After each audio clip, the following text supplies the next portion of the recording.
pouvoir, par conséquent, par la radio, suggérer à un autre avec des paroles une pensée qui lui apparaît comme jaillissant de son propre fond, comme étant la sienne même, et non pas seulement celle de celui qui parle. Voilà sans doute le dernier point auquel la radio est capable de parvenir. Louis Lavelle, philosophe, 1950. Et si nous avons étudié ainsi les aspects différents que l'on peut distinguer dans la manière dont on peut écouter la radio, il faudrait que nous fassions aussi une distinction analogue dans les différentes manières dont on peut s'exprimer devant la radio, celui qui parle.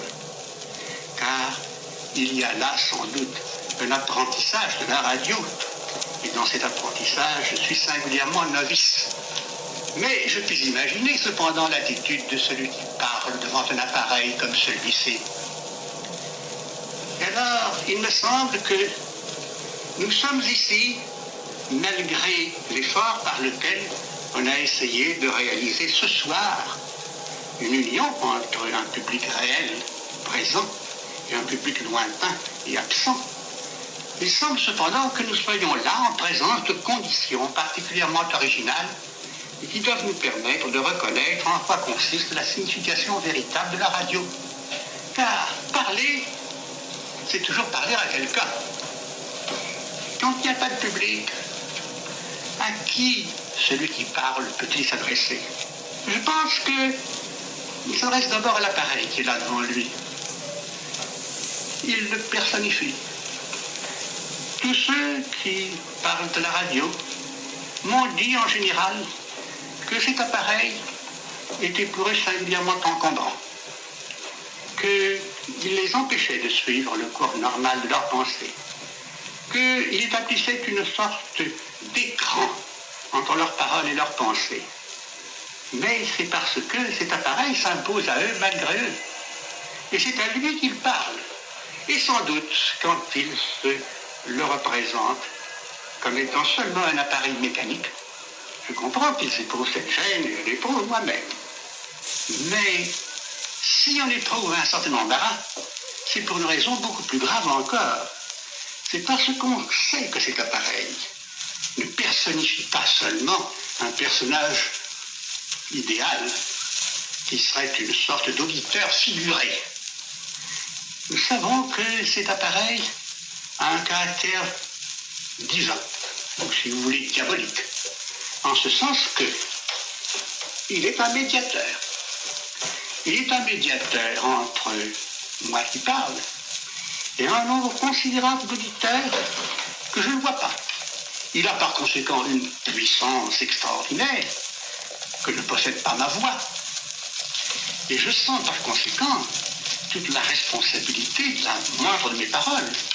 Je sais qu'elle va toucher des auditeurs que je ne vois pas.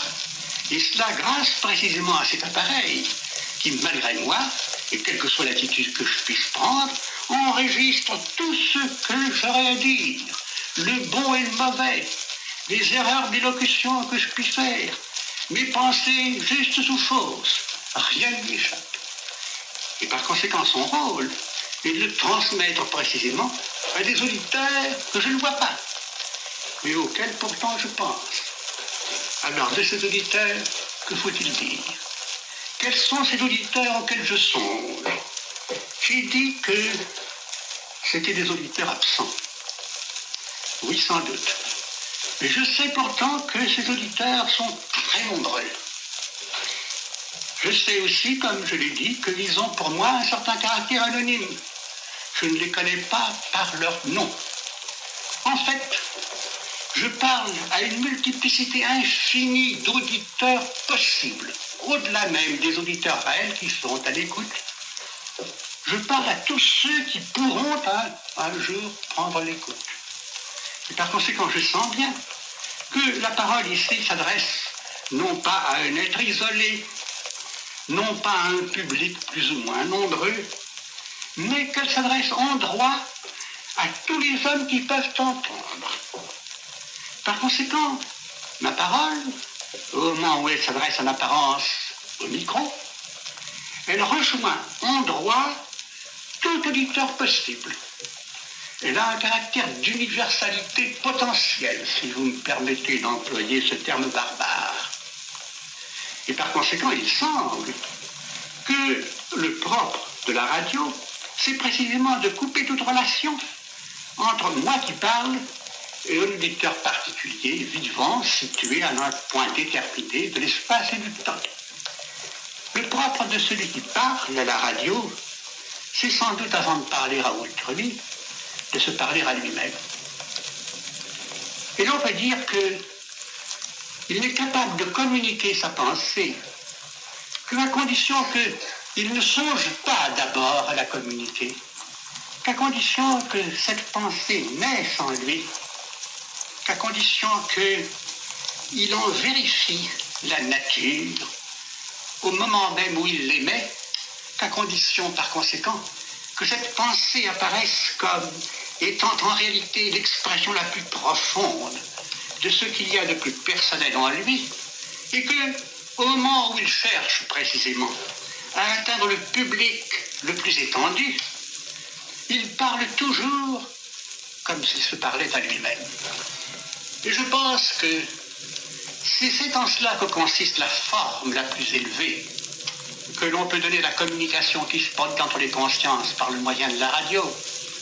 Alors, nous verrions se rejoindre ce que nous avons considéré comme étant la perfection de la radio pour l'auditeur à ce qu'est la perfection de la radio pour celui qui parle, car je disais que celui qui entend doit à la limite avoir l'impression que les pensées qu'on lui communique sont les siennes propres, ou qu'elles sortent de lui-même.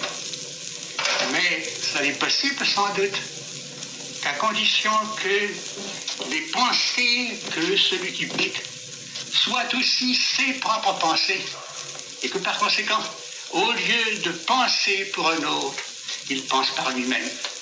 À ce moment seulement, on a l'impression sans doute d'une communication réelle, actuelle, vivante, spirituelle, entre deux consciences. C'est le point le plus haut auquel sans doute la radio peut parvenir. Et si je voulais conclure en montrant en quoi consiste le nouvel art de persuader, alors je dirais, pour persuader vraiment, il ne faut pas chercher à persuader. Il faut que la pensée présente naturellement son caractère de naturel. Il faut qu'elle présente en elle-même une force qui soit inséparable de sa sincérité même. Et alors les hommes s'aperçoivent qu'il y a en eux une sorte de fond commun. Et que ce qui est vrai pour l'un est vrai aussi pour l'autre.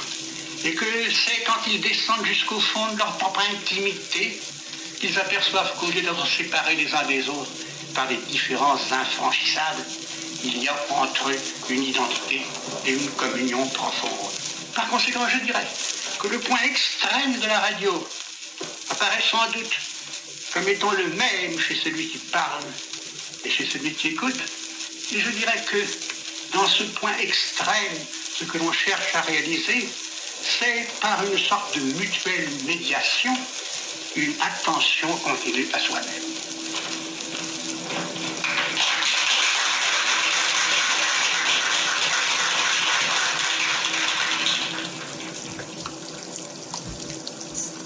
Vous qui êtes resté jusqu'ici avec nous, merci de votre attention. Mais pour que votre effort ne soit pas inutile, veuillez